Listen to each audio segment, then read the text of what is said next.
The duct tape made a sickening ripping sound as it wrapped around Maya Chen's wrists, binding them to the metal chair arms.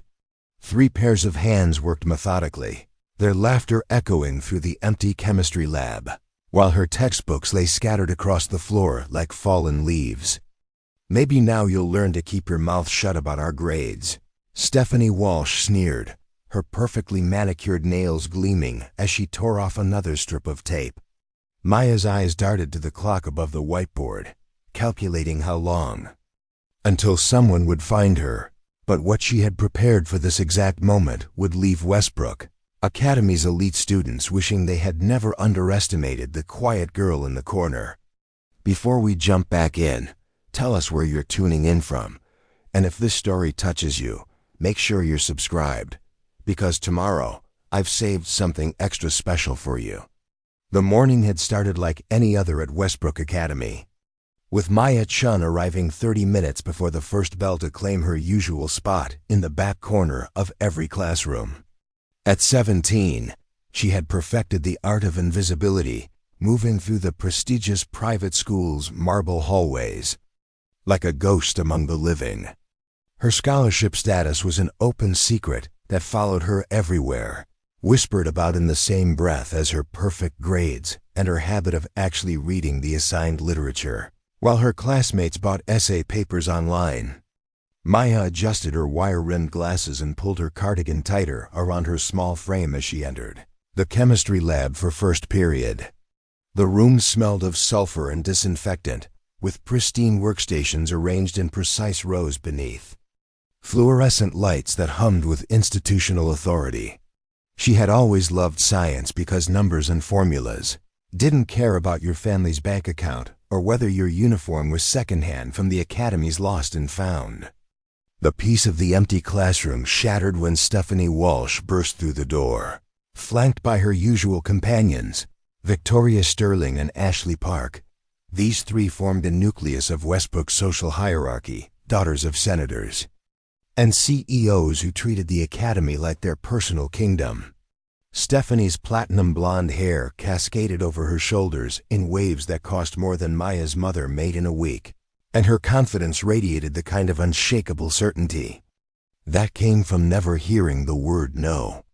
"Well, look who's here early again," Stephanie announced, her voice carrying the mock sweetness of artificial sugar. "Our little academic weapon, probably preparing to ruin another curve for the rest of us." Maya kept her eyes on her notebook, transcribing yesterday's lecture notes in her precise handwriting. She had learned that engaging with Stephanie only escalated situations, and she couldn't afford another incident on her record. The scholarship committee had made it clear that any disciplinary action would result in immediate termination of her financial aid, sending her back to the underfunded public school across town where college was a distant dream rather than an expectation. Victoria perched on the desk beside Maya's workstation, her designer shoes dangling inches from Maya's carefully organized supplies. "You know, Maya, I've been thinking about our little conversation yesterday, about how you claimed you earned your spot here through merit alone." The conversation Victoria referenced had been anything but little. Maya had finally spoken up during a P literature when their teacher, Mr. Hendricks, had praised her analysis of social class in The Great Gatsby. Stephanie had made a snide comment about how easy it was to understand poverty when you lived it, and Maya had quietly but firmly corrected several factual errors in Stephanie's previous comments. The classroom had fallen silent, unused to hearing the scholarship student assert herself with such quiet authority. Ashley moved to block the lab's exit, her movement casual but deliberate. "The thing is, we've been doing some research into your academic history. Funny how your grades at Roosevelt High were just average, but suddenly you're valedictorian material here." Maya's pen stopped moving across the page. She knew exactly where this was heading, had seen the signs building for weeks as her classmates grew increasingly resentful of her consistent academic performance. The irony wasn't lost on her that they couldn't fathom someone working harder than they did, studying while they attended charity galas and ski trips to Aspen. I work for my grades, Maya said quietly, still not looking up from her notebook. Every assignment, every test, every project. I earn what I achieve. Stephanie laughed, the sound sharp and cutting in the sterile air of the laboratory. Work, please. You think we don't know about Mr. Hendricks staying after class to help you? About the extra time you get on tests? About how convenient it is? That all your teachers seem to find ways to give you advantages? The accusations hit Maya like physical blows, each one more insulting than the last. The extra help from Mr. Hendricks consisted of lending her books when the library's copies were damaged, and the extended test time was a documented accommodation for her anxiety disorder, something she'd fought to get recognized despite her family's inability to afford private psychological testing. Those are accommodations I'm legally entitled to, Maya replied, her voice steady despite the rage building in her chest. And Mr. Hendricks treats all students equally. Victoria slid off the desk and moved closer, her proximity designed to intimidate. Legal or not, it's not fair to the rest of us. We have to succeed on our own merit, while you get special treatment because of your circumstances. The hypocrisy was staggering. These three girls had attended private tutoring since elementary school, had parents who donated buildings to ensure their admission, and had access to resources Maya could only dream of. Yet somehow, her legal accommodations for a documented disability and a teacher's basic kindness constituted unfair advantages. Ashley checked her expensive watch, a gift from her father's latest business venture. Chemistry lab doesn't officially start for another 20 minutes. Plenty of time for you to learn a valuable lesson about your place here. Maya finally looked up from her notebook, meeting Stephanie's predatory gaze with steady brown eyes that reflected years of quiet resilience. And what lesson would that be? Stephanie's smile was cold and calculating, the expression of someone who had never faced real consequences for her actions. That scholarship students should be grateful for their opportunities and know when to stay silent. The three girls moved with practiced coordination, surrounding Maya's desk like wolves circling wounded prey. Maya's heart rate increased, but her mind remained clear and analytical, already cataloging details and calculating responses. She had learned long ago that preparation was the only weapon available to someone with no power, and Maya Chen had been preparing for this confrontation far longer than her tormentors could imagine. Maya's fingers instinctively moved to the small device clipped inside her cardigan pocket, a habit she'd developed over the past month as tensions at Westbrook Academy had steadily escalated. The device was barely larger than a pen cap, purchased with money she'd earned tutoring middle school students in mathematics during weekend mornings. Her mother had questioned the expense, but Maya had insisted it was a necessary investment in her future, though she hadn't explained exactly why. Stephanie stepped closer, her perfume mixing with the chemical smell of the laboratory in a way that made Maya's stomach turn. You see, Maya, the problem isn't just your grades. It's your attitude. The way you sit there all superior, like you belong here among students whose families built this institution. The historical revision was breathtaking in its audacity. Maya knew the real story of Westbrook Academy's founding, had researched it thoroughly when she'd first received her scholarship notification. The school had been established with federal grants and donations from dozens of families, not the handful of wealthy dynasties currently dominating its social structure. Preparing and narrating this story took us a lot of time, so if you are enjoying it, subscribe to our channel. It means a lot to us. Now back to the story. But facts had never been a strong suit for students like Stephanie, who preferred their own carefully constructed narratives. Victoria began walking slowly around Maya's desk, her movements deliberate and predatory. My grandmother went here. My mother went here, and someday my daughter will attend Westbrook. This place has traditions, standards, a certain way of doing things. And then people like you show up and think you can just change everything. The irony of Victoria's words wasn't lost on Maya. Change was exactly what terrified these girls most, The possibility that merit might actually matter more than family connections. That intelligence and hard work could level a playing field they'd always dominated through inherited privilege. Maya had become a living symbol of everything they feared about the modern world, where old money couldn't simply purchase outcomes indefinitely. Ashley moved to stand directly behind Maya's chair, close enough that Maya could feel her presence, like a weight against her shoulders. "The thing is, we've been watching you for months now, taking note of every time you speak up in class, every perfect test score, every teacher's pet moment. And we've decided it's time you learn some humility." Maya's hand remained steady as she continued taking notes, though her pulse quickened with each word. She had anticipated this confrontation for weeks, had seen the signs in the increasingly hostile glances, the whispered conversations that stopped when she approached, the deliberate exclusion from group projects until teachers intervened. What surprised her was how methodical their approach seemed, how carefully they had planned this moment. "I'm not sure what you expect me to do," Maya said, her voice maintaining its quiet composure. "Should I apologize for studying? For taking my education seriously? For earning grades that reflect my effort?" Stephanie's laugh was sharp and bitter. "Effort? You think this is about effort? Do you have any idea how much effort it takes to maintain the social connections that keep this school running? The charity events we organize, the networking we do for our family's businesses, the pressure we're under to represent our legacies appropriately." The comparison was so absurd that Maya almost smiled.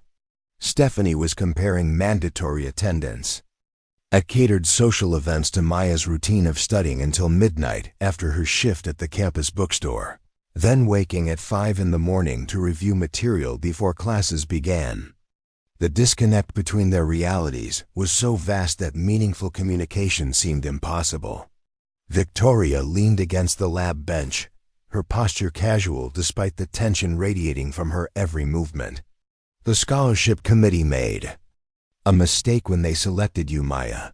They thought they were investing in potential, but what they actually did was disrupt a delicate ecosystem that's worked perfectly for generations." Maya finally looked up from her notebook, meeting Victoria's gaze with the steady confidence that had carried her through years of academic challenges. Worked perfectly for whom? For the students who graduate without basic critical thinking skills because they've never had to earn anything. For the teachers who have to pretend mediocrity is excellence to keep their jobs. For the families who think legacy admissions are equivalent to merit. The question hung in the air like a chemical reaction waiting to reach its catalyst point. Ashley's face flushed red with anger, while Stephanie's carefully maintained composure cracked just enough to reveal the fury underneath. Victoria's grip tightened on the edge of the lab bench until her knuckles turned white. "See, this is exactly what we're talking about," Ashley said, her voice rising with indignation. "This arrogant assumption that you understand anything about our lives, our pressures, our responsibilities. You think being poor makes you morally superior somehow." Maya shook her head slowly, her expression remaining calm despite the escalating hostility surrounding her. "I don't think poverty makes anyone superior. But I also don't think wealth makes anyone deserving of opportunities they haven't earned. Merit should matter more than money." Stephanie moved around the desk until she was standing directly in front of Maya, close enough that Maya had to tilt her head back to maintain eye contact. "Merit? Let's talk about merit. Your precious scholarship was funded by donations from families like ours. Without our generosity, you'd still be at Roosevelt High, destined for community college at best. Everything you've achieved here exists because we allow it." The statement revealed everything Maya needed to know about how Stephanie viewed the world. In her mind, charitable giving wasn't about creating opportunities for deserving students. It was about maintaining control over who received those opportunities. The scholarship wasn't Maya's right as an academically qualified candidate. It was a gift that could be revoked if she failed to show appropriate gratitude. "I'm grateful for the opportunity," Maya said carefully, but gratitude doesn't require silence in the face of injustice. It doesn't mean accepting mediocrity or pretending that everyone here has earned their place equally. Victoria straightened up from the lab bench, her movement sharp and aggressive. Injustice? You want to talk about injustice? How about the injustice of working your entire life to maintain family traditions, only to watch scholarship students make you look bad by comparison? How about the pressure of living up to expectations that go back generations? The conversation had devolved into a familiar pattern that Maya recognized from her sociology readings. When confronted with systematic inequality, those benefiting from the system inevitably repositioned themselves as victims, claiming that any challenge to their advantages constituted persecution. They couldn't acknowledge that Maya's presence threatened nothing except their illusion of inherent superiority. Ashley checked the hallway through the lab's small window, confirming that the corridor remained empty. This conversation has gone on long enough. It's time for you to learn a practical lesson about hierarchy and respect. Maya's hand moved imperceptibly toward the device in her pocket as she processed the threat in Ashley's words. The morning's confrontation was about to escalate beyond verbal intimidation, and Maya realized that all her preparation was about to be tested in ways she had hoped would never become necessary. Stephanie reached into her designer handbag and withdrew a roll of silver duct tape, the metallic surface gleaming under the harsh laboratory lighting. The sight of it sent a chill through Maya's body, though she forced herself to remain outwardly calm. This wasn't just verbal intimidation anymore. This was premeditated assault, and the casual way Stephanie handled the tape suggested this wasn't their first time using such methods. You know what the best part about the chemistry lab is? Stephanie asked conversationally, beginning to unroll a length of tape with deliberate slowness. Soundproof walls. All these experiments over the years have required serious insulation, perfect for having private conversations without interruption. Maya's mind raced through her options while maintaining the appearance of composed resignation. The lab had 2 exits, but Ashley controlled the main door while Victoria had positioned herself near the emergency exit. The windows were too high and too small to provide escape, and the lab's isolation meant screaming would likely go unheard. She was trapped, exactly as they had planned. "This is assault," Maya said quietly, her voice steady despite the adrenaline coursing through her system. "Whatever you think you're accomplishing here, you're committing a serious crime that will have consequences far beyond this room." Victoria laughed, the sound echoing off the ceramic tiles and stainless steel surfaces. "Consequences? Maya, you still don't understand how the world actually works. Consequences are for people without connections, without resources, without family lawyers on speed dial. What's happening here is a learning experience, nothing more." Ashley moved closer to Maya's chair, her expensive shoes clicking against the polished floor with each step. "Besides, who's going to believe the scholarship student's word against 3 families with century-long relationships to this institution? We're not just students here, we're legacy investments in Westbrook's future." The casual certainty in their voices revealed months of planning and preparation. They had considered every angle, anticipated every possible response, and concluded that their social position provided complete immunity from accountability. Maya realized this wasn't spontaneous bullying born from teenage cruelty. This was systematic intimidation designed to reinforce existing power structures. Stephanie tore off a long strip of tape, the ripping sound unnaturally loud in the confined space.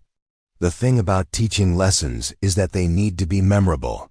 Humiliating enough to ensure the message gets through, but not severe enough to create genuine problems for us later.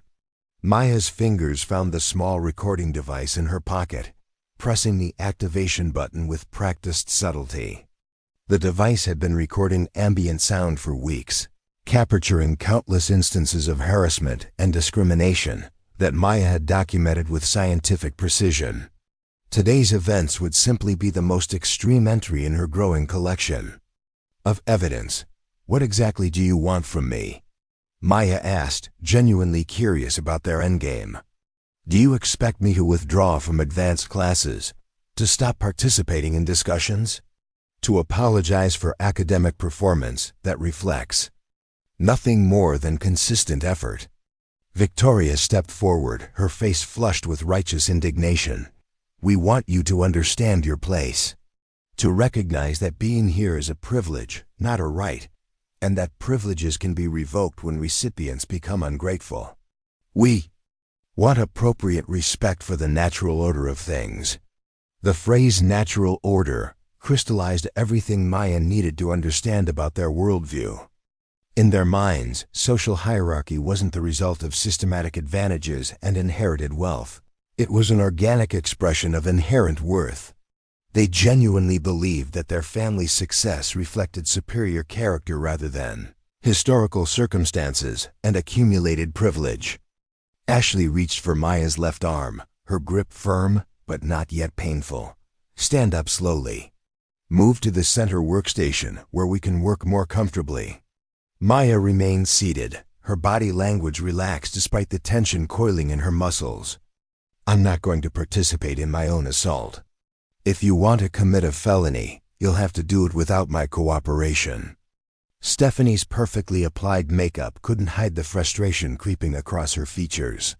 Maya's calm refusal to cooperate was disrupting their carefully scripted scenario, forcing them to escalate more quickly than they had apparently intended. The plan had probably assumed Maya would be too intimidated to resist, too afraid of consequences to fight back. "Maya, you're making this much more difficult than it needs to be," Victoria said, her tone taking on a false reasonableness. That made Maya's skin crawl. "We're not trying to seriously hurt you. This is just about establishing clear boundaries and mutual understanding." The gaslighting was almost impressive in its audacity. They were attempting to frame physical restraint and humiliation as a reasonable form of conflict resolution, as if Maya should be grateful for their restraint in not inflicting more severe damage. Maya wondered how many other students had received similar lessons over the years.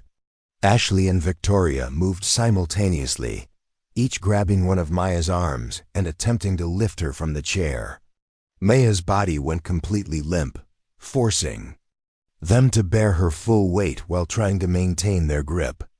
The passive resistance technique was something she had learned from civil rights documentaries, a way of making forced movement as difficult as possible without technically fighting back. "Stop being dramatic," Stephanie snapped, moving to help her companions manage Maya's uncooperative form. "This is exactly the kind of theatrical behavior that proves you don't belong here. Real Westbrook students handle conflict with dignity." Maya almost laughed at the absurdity of receiving etiquette lessons while being physically dragged across a chemistry laboratory. The cognitive dissonance required to maintain such perspectives was genuinely impressive, suggesting years of practice in rationalizing behavior that contradicted stated values. The three girls managed to maneuver Maya to the central workstation, though the process took considerably more effort than they had anticipated. Maya's passive resistance had forced them to work together in ways that made their actions unmistakably deliberate and coordinated, perfect for the recording device that continued capturing every word and sound. Stephanie unrolled another length of tape while Ashley and Victoria attempted to position Maya's arms against the chair's metal frame. Maya's research into restraint techniques had prepared her for this moment, and she kept her wrists positioned in ways that would allow for eventual escape while appearing cooperative enough to avoid additional violence. "You know what's interesting about chemistry?" Maya said conversationally, her voice maintaining its academic tone despite the circumstances. "Every reaction requires specific conditions to proceed. Change those conditions, and you get completely different results." Victoria paused in her efforts to secure Maya's right arm, confused by the apparent non sequitur. "What are you talking about?" Maya smiled, the expression genuine for the first time since the confrontation began. "I'm talking about how small Changes in initial conditions can lead to dramatically different outcomes. It's a fundamental principle that applies to more than just chemical reactions. Stephanie pressed the first strip of tape across Maya's left wrist, securing it to the fayuca chair's armrest with methodical precision. Whatever academic point you're trying to make, save it for your next essay. Assuming you're still enrolled here to write one. The threat was clear, but Maya's smile only widened as she felt the tape restricting her movement. Everything was proceeding exactly as she had anticipated, with each action being documented by technology they didn't know existed. The irony of their confidence in the lab's soundproofing would soon become apparent, as would their fundamental misunderstanding of how modern accountability actually worked. The second strip of tape wrapped around Maya's right wrist with a decisive finality that made Victoria smile with satisfaction. Maya tested the restraint subtly, confirming that her positioning had worked exactly as planned. The tape felt tight enough to appear secure while maintaining just enough flexibility for what she would need to do later. "There," Ashley said, stepping back to admire their handiwork. "Much better. Now we can have a proper conversation about expectations and appropriate behavior without any dramatic interruptions." Maya flexed her fingers experimentally, ensuring that circulation remained adequate while cataloging the specific type of tape they had used. Industrial-grade duct tape, probably purchased from a hardware store rather than grabbed from a school supply closet. The premeditation was becoming increasingly obvious with each detail. Stephanie moved to Maya's backpack, which sat beside the workstation like an abandoned artifact from a different world. She unzipped it with deliberate slowness, pulling out Maya's meticulously organized binders and textbooks one by one. Each item was examined with theatrical disdain before being dropped carelessly onto the laboratory floor. "Look at this," Stephanie announced, holding up Maya's physics notebook. Color-coded tabs, perfectly aligned margins, every equation copied exactly from the textbook. "This is what desperation looks like, girls. When you know you don't belong somewhere, you overcompensate with obsessive organization." Victoria picked up Maya's chemistry binder, flipping through pages covered with Maya's precise handwriting and detailed diagrams. "It's actually kind of sad, isn't it? All this effort, all these hours of work, and for what? To prove something that can never really be proven? To earn acceptance that will never genuinely come?" The psychological manipulation was as carefully planned as the physical restraint. They were attempting to undermine Maya's confidence by reframing her academic excellence as evidence of inadequacy rather than achievement. Every strength was being repositioned as weakness, every accomplishment as proof of not belonging. Ashley discovered Maya's planner, a modest spiral-bound notebook that contained months of meticulous scheduling. "Oh my God, look at this. She has every study session blocked out in 15-minute increments. Library time, tutoring sessions, review periods. It's like she's treating education like a part-time job." Maya watched their performance with genuine fascination, noting how they seemed to believe their own narrative. They couldn't conceive of academic excellence as natural or enjoyable, only as desperate compensation for inherent deficiency. The idea that someone might study extensively because they loved learning was completely foreign to their experience. "You know what the saddest part is?" Stephanie continued, now examining Maya's collection of scholarship application essays. "All this work, all this effort, and you never understand that real success comes from who you know, not what you achieve. Connections matter more than competence in the real world." The statement revealed everything about their educational philosophy and future expectations. They viewed school not as preparation for productive careers, but as networking opportunities for maintaining existing social hierarchies. Academic content was irrelevant compared to relationship building with other wealthy families. Victoria moved closer to Maya's restrained form, her voice taking on a tone of mock sympathy. "Maya, I want you to understand that this isn't personal. We don't hate you as an individual. We just hate what you represent. The disruption of traditions that have worked perfectly for generations. Maya maintained her composure despite the absurdity of receiving sociology lectures while taped to a laboratory chair. And what exactly do I represent that threatens you so much? The possibility that intelligence and effort might matter more than family connections? Ashley laughed, the sound sharp and dismissive. Intelligence? Maya, you're smart for a scholarship student, but you're not actually exceptional. What you have is persistence, not brilliance. There's a difference, and that difference is why. You'll always be playing catch-up. The dismissal was designed to cut deeply, to undermine Maya's fundamental sense of intellectual capability. They were attacking the core of her identity, the academic excellence that had carried her through years of financial hardship and social isolation. But Maya had spent too many years proving herself to be shaken by their amateur psychological warfare. Stephanie discovered Maya's laptop bag and pulled out the modest computer that Maya had purchased with money earned from her bookstore job. Look at this ancient thing. I've seen museum pieces with better specifications. How do you even complete assignments on something this outdated? The technology shaming felt particularly cruel, given that Maya's laptop represented months of careful saving and financial sacrifice. She had researched specifications for weeks before making the purchase, ensuring that every dollar was maximized for educational value. The computer worked perfectly for her needs, but it lacked the premium features that these girls took for granted. Victoria opened the laptop and began scrolling through Maya's files, her expression shifting from amusement to something approaching concern. She has folders for every class, subfolders for every unit, backup copies of every assignment. This level of organization isn't normal, it's compulsive. Maya remained silent as they continued their exploration, knowing that everything they discovered would only reinforce their preconceptions. They couldn't recognize preparation and diligence as positive traits because their own educational experience had never required such effort.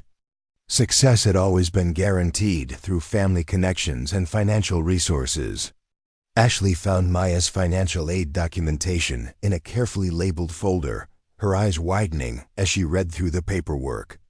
Holy shit, look at these income figures.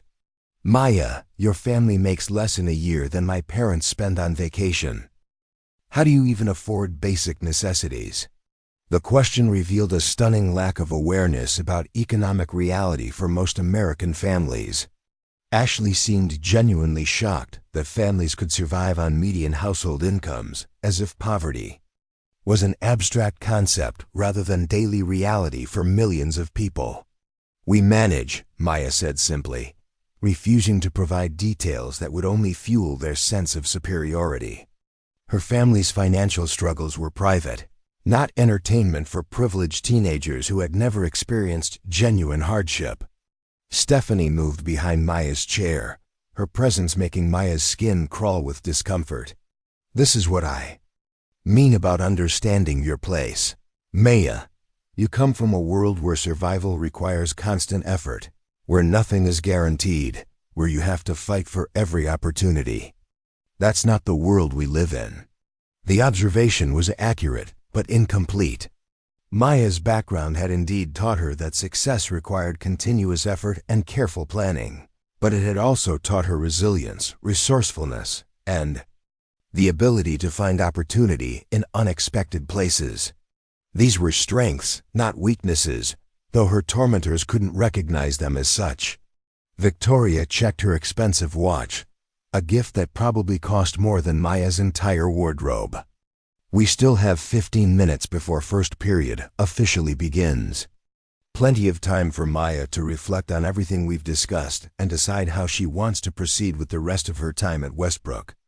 The implicit threat was clear, though Maya wondered if they had actually thought through the logistics of their plan. They couldn't leave her restrained in the laboratory indefinitely, and releasing her meant risking immediate reporting to school authorities. Their scheme seemed to rely heavily on Maya's assumed compliance and silence. Ashley returned to examining Maya's academic materials, now focusing on graded assignments that consistently showed perfect or near-perfect scores. "Look at these marks, Stephanie. 98% on the organic chemistry exam, perfect score. On the calculus midterm, 96% on the literature analysis. It's actually kind of suspicious how consistently high her grades are."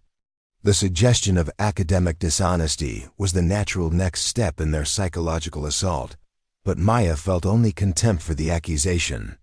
Every grade represented hours of study, careful preparation, and genuine understanding of complex material. The idea that such achievement must involve cheating revealed more about their own academic practices than Maya's. Maya tested her restraints again, noting that the tape had loosened slightly as her captors became distracted by their exploration of her belongings. The recording device in her pocket continued its silent documentation, capturing every word and movement for later review. Soon, very soon, their confidence would prove to be catastrophically misplaced.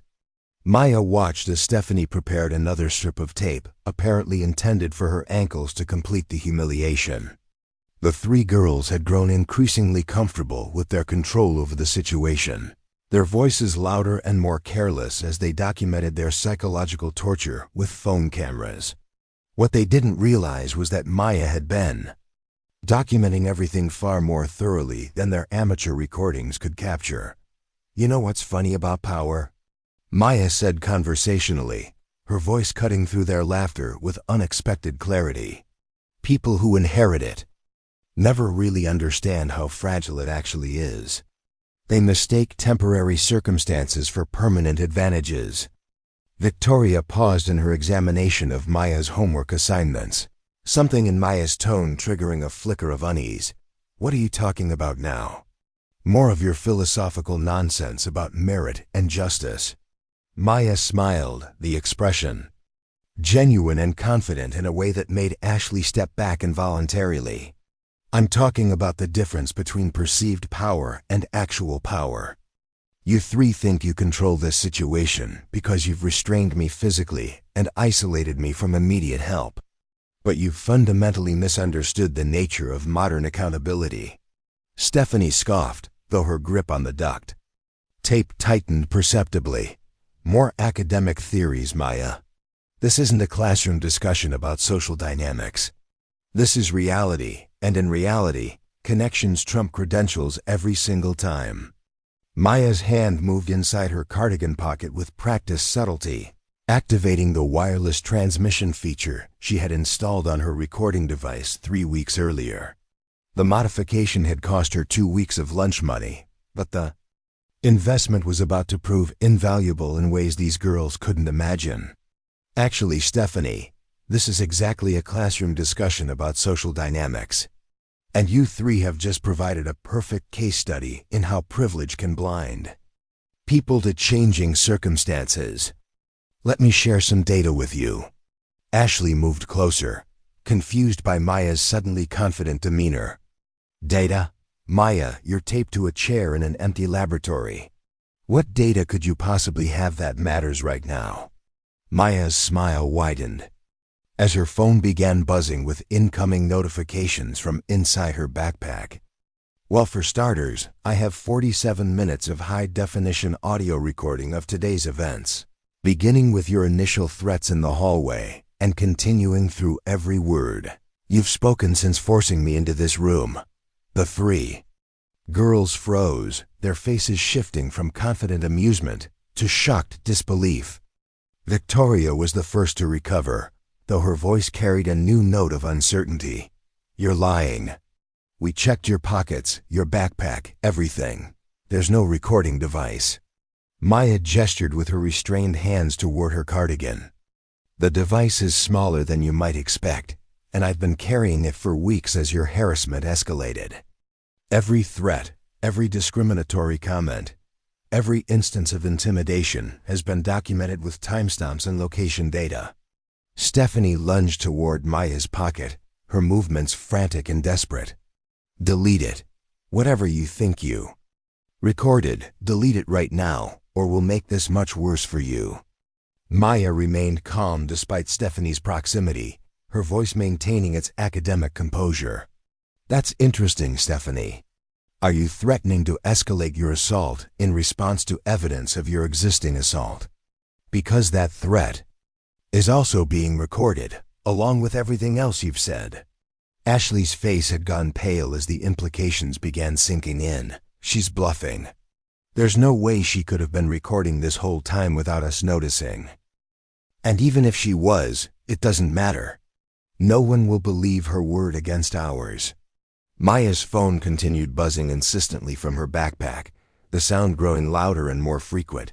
Actually, Ashley, you're partially correct. My word alone might not carry much weight against your family connections. That's why I've taken steps to ensure other people have access to the evidence. Victoria grabbed Maya's backpack and frantically searched for her phone, her hands shaking as she found the device and saw the screen filled with incoming messages and notifications. What did you do? What is all this?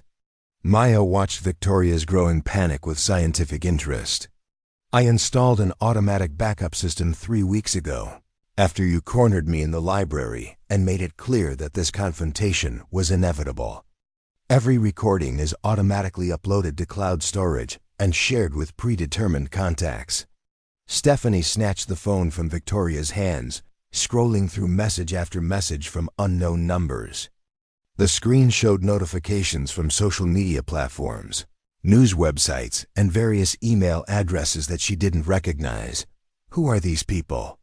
How do they have access to your recordings? Maya's preparation had been more thorough than any of them could have imagined. My mother's law firm has connections with civil rights organizations across the state. My tutoring coordinator at the community center knows several investigative journalists.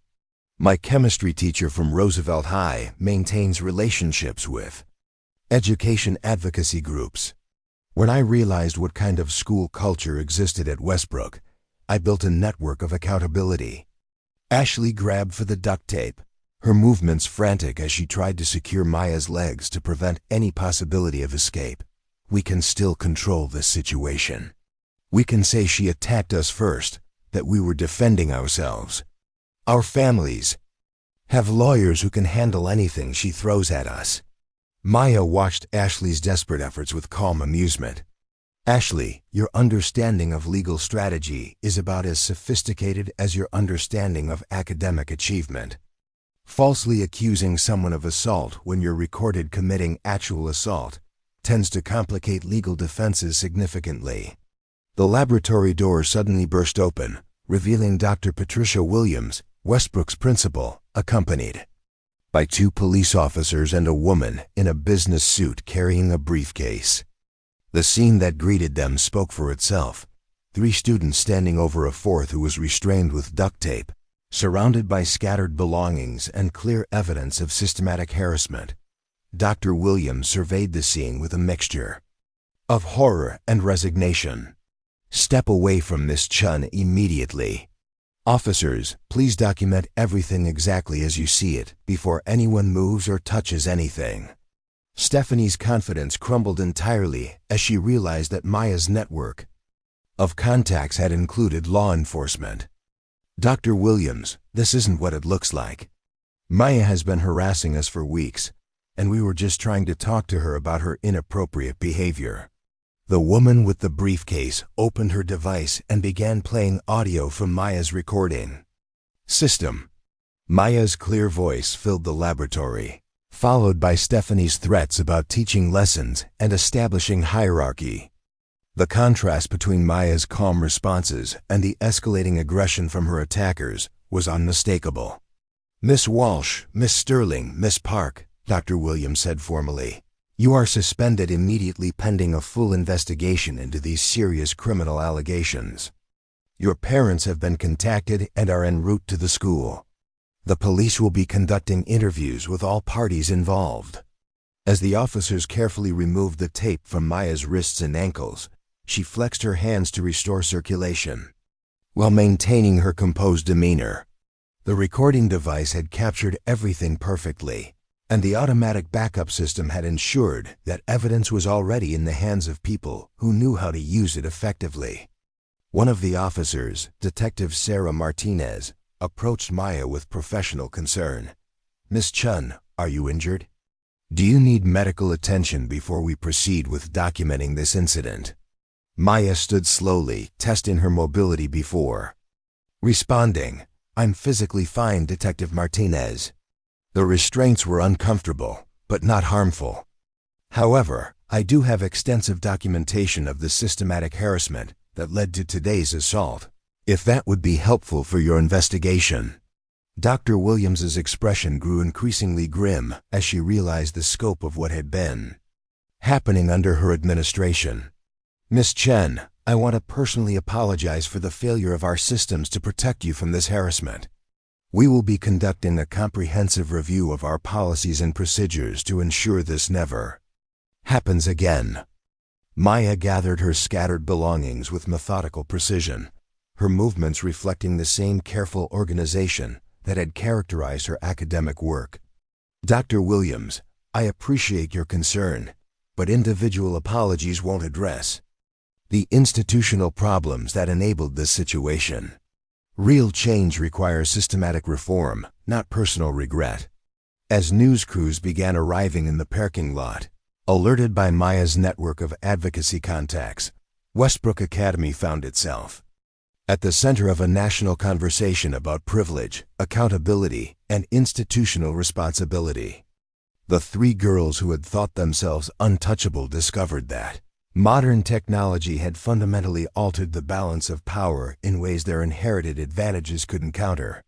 Maya walked out of the chemistry laboratory with her head held high, surrounded by evidence of her attackers' crimes and supported by a network of allies they had never imagined existed.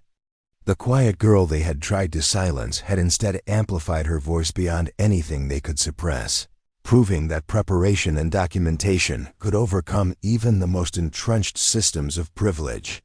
Up next, you've got two more standout stories right on your screen. If this one hit the mark, you won't want to pass these up. Just click and check them out.